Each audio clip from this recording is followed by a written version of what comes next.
Ini adalah soalan kuantitatif 7. Dalam sebuah ekonomi 3 sektor, fungsi-fungsi perbelanjaan agregat terdiri daripada penggunaan C sama dengan 50 tambah 0.8 YD.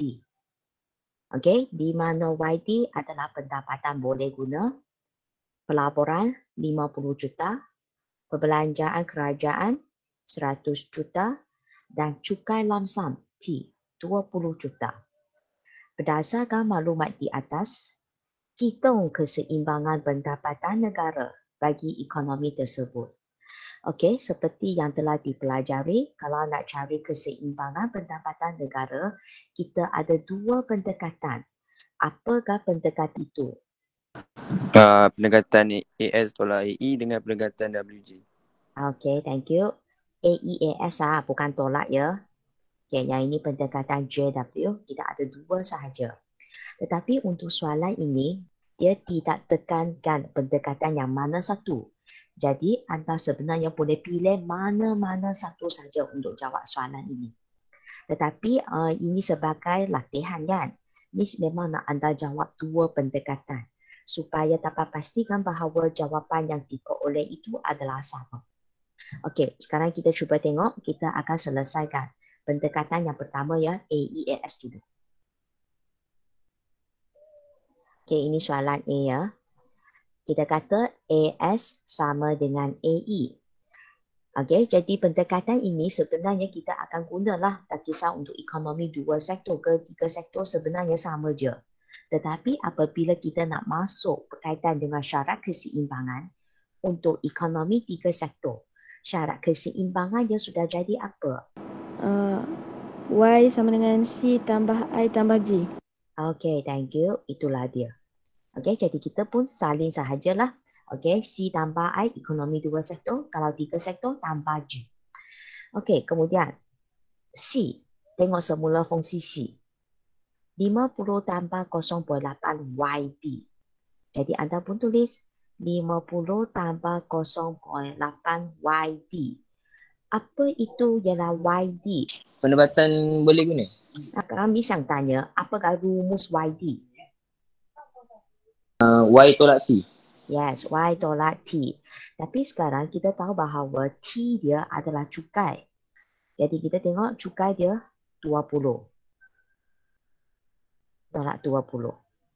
Tambah I. Tengok semula I kita. I 50 dan G 100. Jadi kita pun gantikan. 50 tambah 100. Okey, kemudian kita selesaikan. Okey, ini 50 tambah 0.8Y. Kemudian yang ini 0.8 darab dengan 20 ya. Okey, sekarang cuba selesaikan. Sila beritahu saya fungsi AE anda sama dengan berapa? 184 tambah 0.8Y. Okey, 184 tambah 0.8Y. Pastikan anda tunjuk fungsi AE ini ya. Okey, kemudian kita selesaikan. Jangan lupa Y ini depannya ada satu Y juga. Okey, kita pindahkan. Okey, 1Y tolak 0.8Y. Sebab ini pindah ke depan. Sama dengan 184. Okey, kemudian selesaikan. Y yang anda dapat itu sama dengan berapa? RM 920 juta. Okey, yes. 920 juta. Itulah jawapan dia.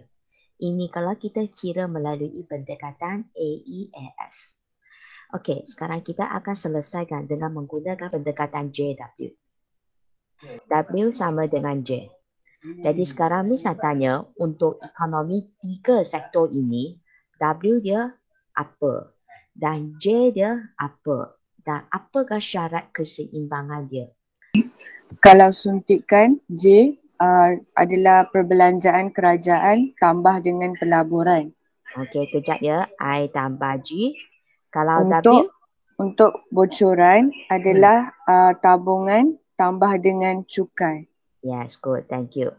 So, S tambah T sama dengan I tambah G. Sebab tadi kita bincang pasal suntikan dulu kan. Jadi, Miss tulis yang sebelah sini dululah. Ingat, J ialah suntikan. W itu adalah bocoran ya. Okey, sekarang kita nak cari pasal S. Okey, kita cuba tengok kita sudah ada C kan. Kalau anda tengok semula soalan ini pun, memang dia tak cerita pasal S pun. Dengan reti kata lain, berdasarkan fungsi C yang dekat sini. Saya tulis semula kat sini ya.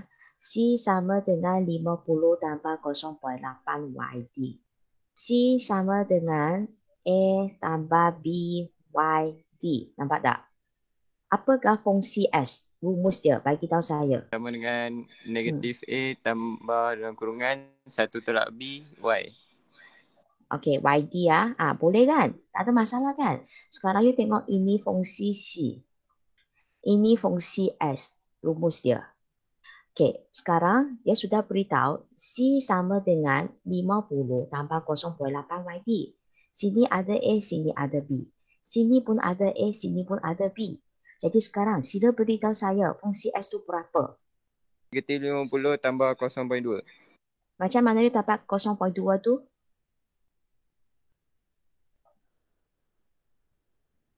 Pengiraan Satu. kamu. 1 tolak 0.8. Yes, itulah dia. Tak susah kan? Cuma kena tambah belakang itu ada YD ya. Jadi S kita sama dengan negatif 50 tambah 0.2 YD. Okey, sekarang kita akan masukkan fungsi S ini ke sini. Negatif 50 tambah 0.2 YD. Y tolak T. T kita 20. Okey, ini ya. Dari sini hingga sini, ini adalah fungsi S sahaja yang ini. Belakang dia tulis tanpa T. T kita 20, tambah sekali lagi. I tambah G. I 50 dan G kita adalah 100. Jadi sekarang kita pun selesaikan. Negatif 50 tambah 0.2 Y. Yang ini 0.2 darab dengan 20. Kita akan dapat negatif 4 tambah 20. Yang ini 150. Sekarang, sila beritahu saya, fungsi bocoran ini dia sama dengan berapa? Negatif 34 tambah 0.2 Y. Okey, thank you. Pastikan anda tunjuk fungsi bocoran ini. Lepas tu sini tulis semula 150 sebab ini adalah fungsi suntikan. Okey, kemudian anda pun selesaikan. Okey.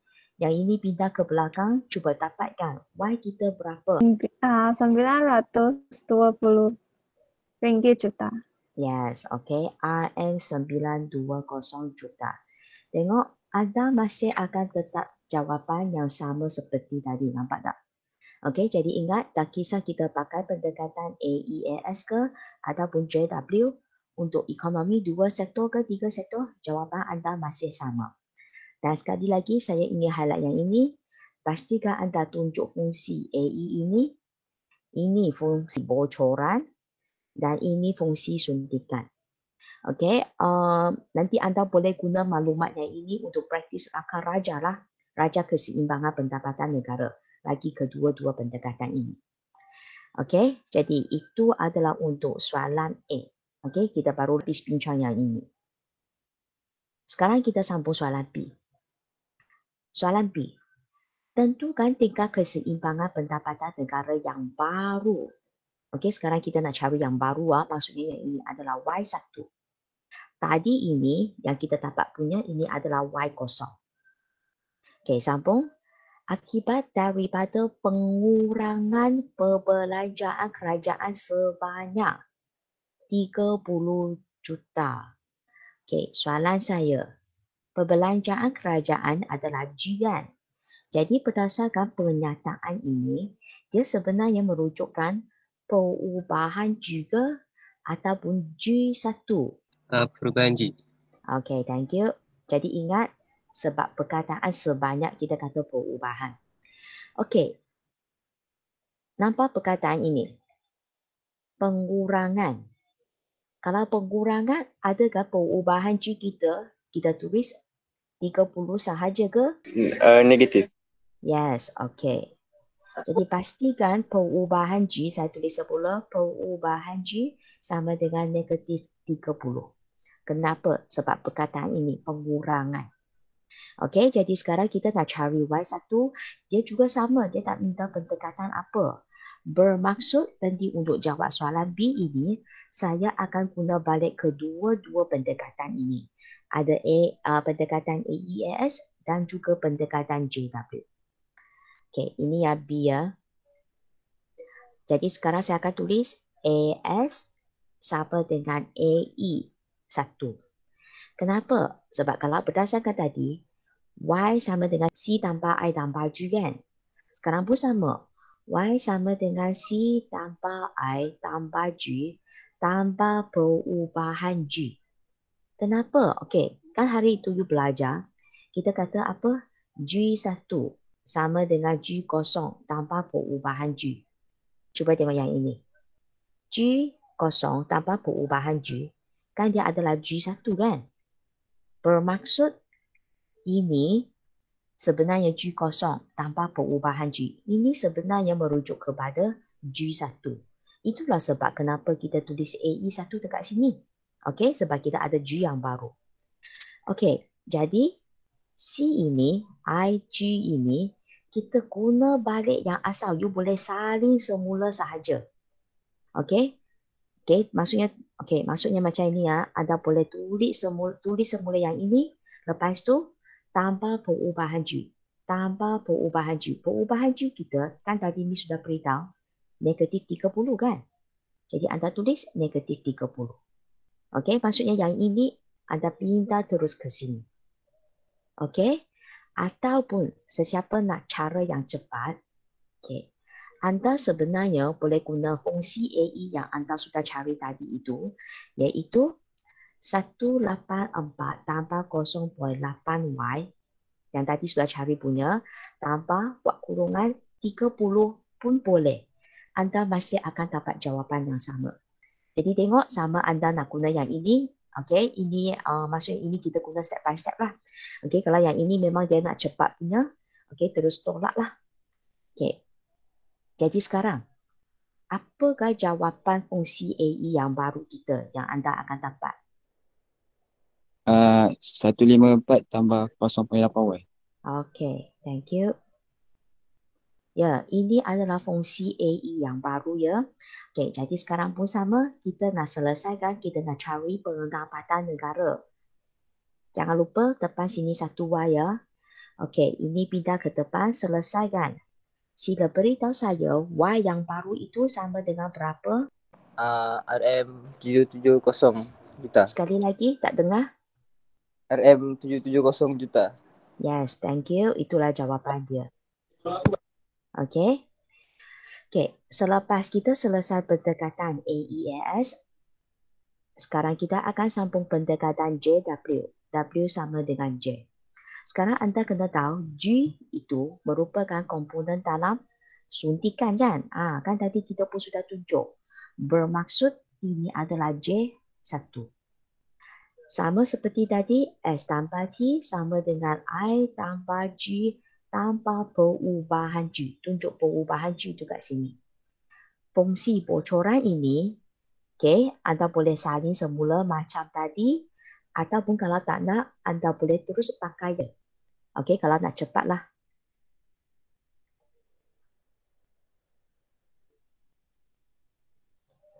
Okay, sebab memang dia tak melibatkan perubahan kan, dia bukan T yang berubah. Jadi sekarang I tambah G ini, okay, I kita adalah 50, G kita adalah 100. Tanpa perubahan G. Okay, perubahan G tadi sudah beritahu bahawa dia kena buat kurungan negatif 30. Sekarang, fungsi bocoran kita kekal, tak ada perubahan. Sila beritahu saya fungsi suntikan yang baharu. 120. 50 tambah 100 tolak 30, 120. Okey, kemudian sudah ada fungsi bocoran ini dan fungsi suntikan ini, selesaikan. Maksudnya sini tinggal 0.2Y. Yang ini pindah ke belakang lah, jadi positif 34. Selesaikan. Cuba kira, Y kamu berapa? 770 juta ringgit. Yes, betul. RM 770 juta. Jadi sekali lagi kita dapat buktikan bahawa Tak kisah kita pakai pendekatan AES ataupun JW, jawapan kita keseimbangan pendapatan negara yang baharu. Boleh letak Y1 je. Ia adalah sama punya. Okey, jadi sekarang sekali lagi saya tekankan. Highlight you punya fungsi AE yang baru. Fungsi bocoran tak ada perubahan, masih sama dengan yang tadi punya. Dan ini adalah fungsi suntikan yang baru. Okey, jadi dengan adanya maklumat-maklumat ini, anda sebenarnya boleh langkah raja keseimbangan pendapatan negara yang menunjuk ada perubahan lah. Okey, bermaksud ini adalah sebelum perubahan G, yang ini adalah selepas perubahan G punya. Okey, tengok semula perubahan G kita negatif 30. Kalau negatif 30 itu sebenarnya dia merujukkan G turun. G, dia merupakan salah satu komponen dalam apa? Dalam AE. Okey, maka AE macam mana? AE menurun. Okey, kalau AE turun, Y macam mana? Menurun. Okey, sekarang kita nak buktikan betul ke? Tengok, Y asal kamu 920. Kan? Y yang baru 770. Telah berjaya buktikan bahawa Y kita akan turun apabila G turun. Okey, kan tadi soalan B ini, dia sebenarnya dia tak tekankan, dia minta you guna pendekatan apa kan? Dia hanya nak minta anda cari pendapatan negara yang baharu. Yang tadi Miss bincangkan dengan anda, saya guna pendekatan AES dan JW. Untuk maklumat anda, sebenarnya ada satu lagi kaedah yang boleh digunakan. Kaedah apa tu? Peganda? Yes, good. Kita akan guna konsep pengganda sekarang. Dan sekarang saya akan guna kaedah ini. Nanti saya akan buktikan jawapan yang kita dapat ini adalah sama punya. Okey, pengganda you sudah belajar hari itu. Kan saya kata ada dua rumus yang utama. Sila bagi saya satu rumus. M sama dengan perubahan Y bahagi perubahan G. Okey, untuk maklumat pelajar, sebenarnya perubahan Y bahagi perubahan AE. Tetapi disebabkan sekarang ini adalah berkaitan dengan ekonomi tiga sektor kan? Barulah kita tukar perubahan AE itu kepada perubahan G. Okey, selain daripada rumus ini, ada satu rumus lagi. Apakah rumus itu? 1 bagi MPS ni. Yes, good. Itulah dia. M sama dengan 1 bahagi MPS. Tetapi kita tengok semula soalan ini, dia tak ada MPS kan? Yang ada pun, okay, dia tak ada MPS kan? Cuba tengok yang ini. Yang ada pun C sama dengan 50 tambah 0.8Y. Ini apa ya? Fungsi C. Yang ini. Oh, MPC. Jadi sekarang, bolehkah anda bagi rumus pengganda yang ada MPC punya?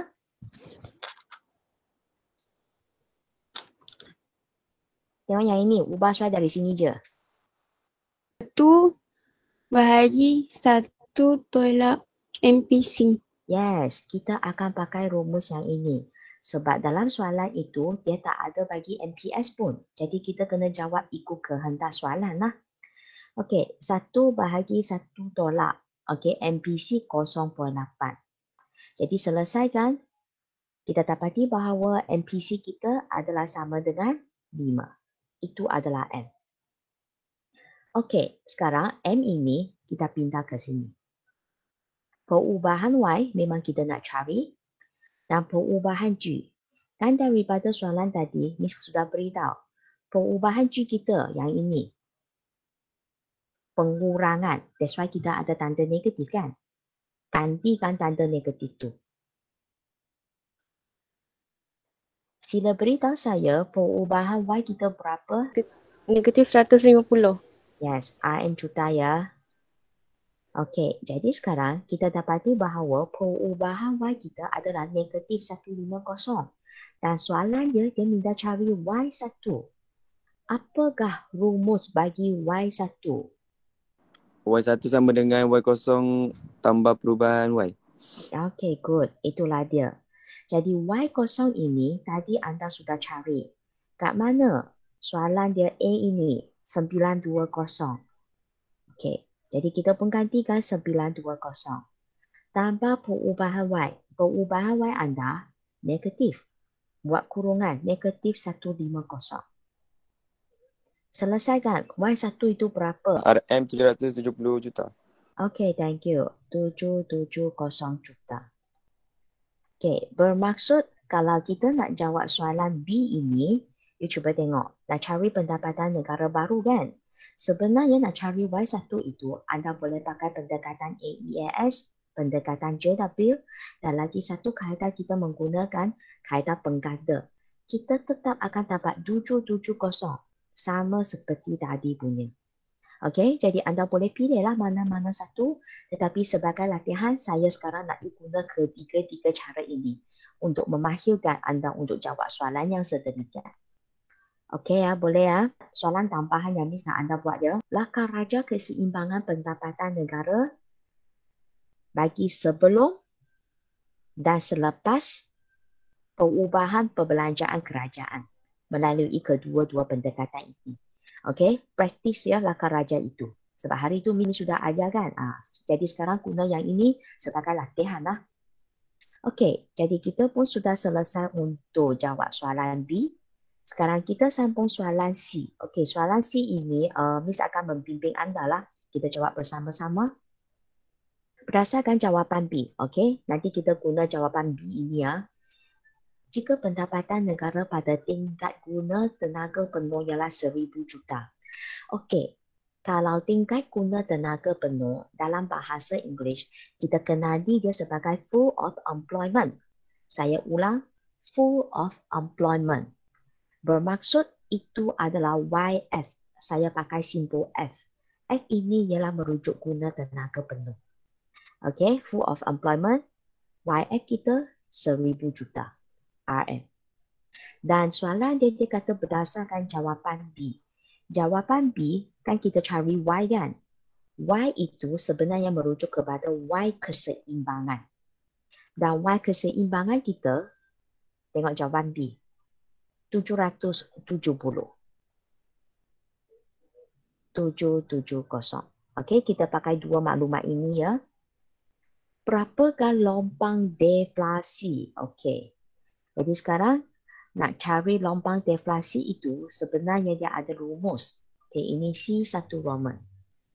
Okey, lompang deflasi rumus dia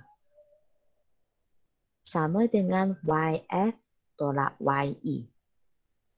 Okey, dan YF tolak YE ini sebenarnya dia merujuk perubahan Y lah. Okey, kemudian kita akan bahagi dengan pengganda N. YF nanti anda sudah tahu dan kita pun sudah buat catatan YF kita 1,000 tolak YE 770. Okey, kita masukkan tata dia dulu. 1,000 tolak 770 bahagi dengan M. M itu anda sudah tahu dia adalah pengganda. Kan tadi kita sudah cari pengganda kan yang ini. N. Sama dengan 5. Jadi kita pun gantikan.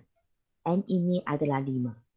Jadi sekarang sila beritahu saya, lompang deflasi anda sama dengan berapa? Cuba kira kan? Saya dapat 46 juta. Yes, good. Itulah jawapannya. 46 juta. Okey, untuk lompang deflasi ataupun lompang inflasi, sebenarnya rumusnya adalah sama sahaja.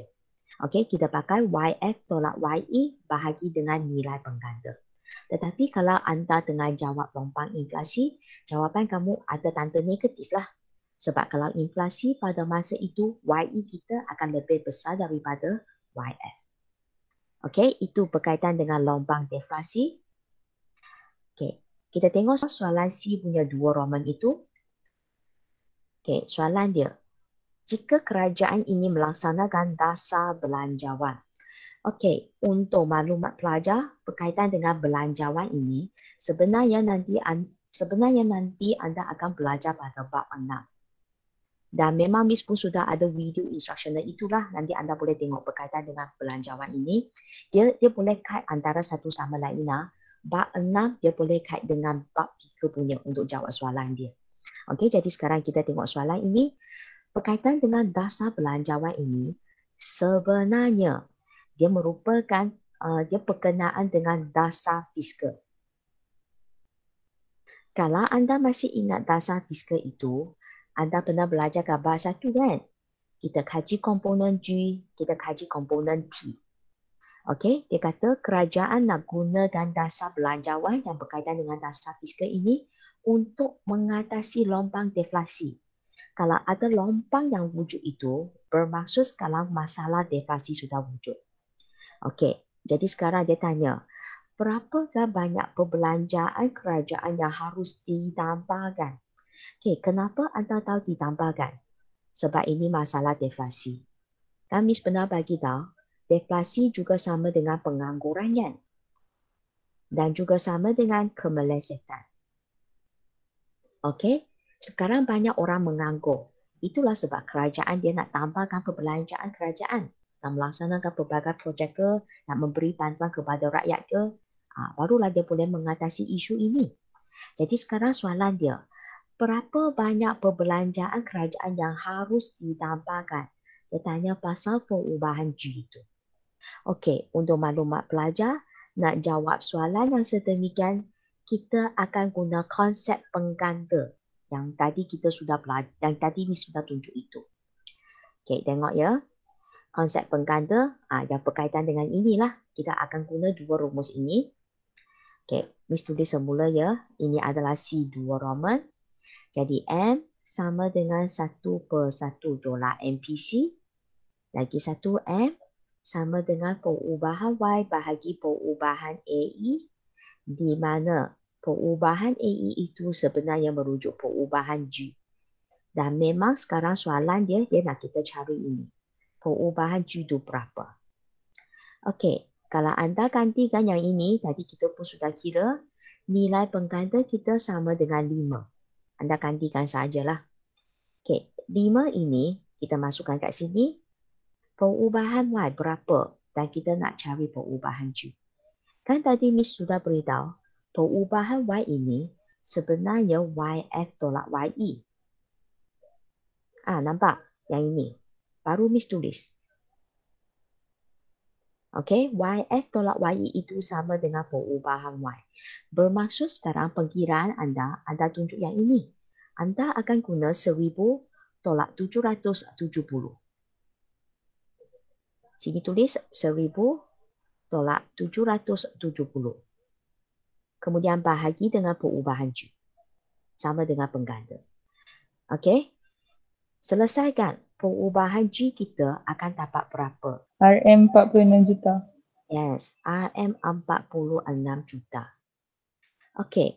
Sekarang apa yang Miss nak simpulkan? Anda cuba tengok.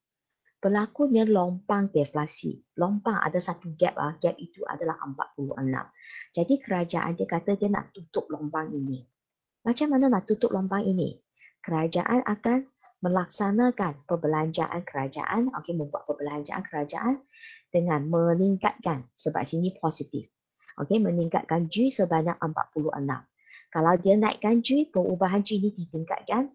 Nanti dia dapat tutup lompang deflasi yang wujud dalam ekonomi. Okey, maka selesailah perbincangan kita untuk soalan kuantitatif 7 ini. Okey.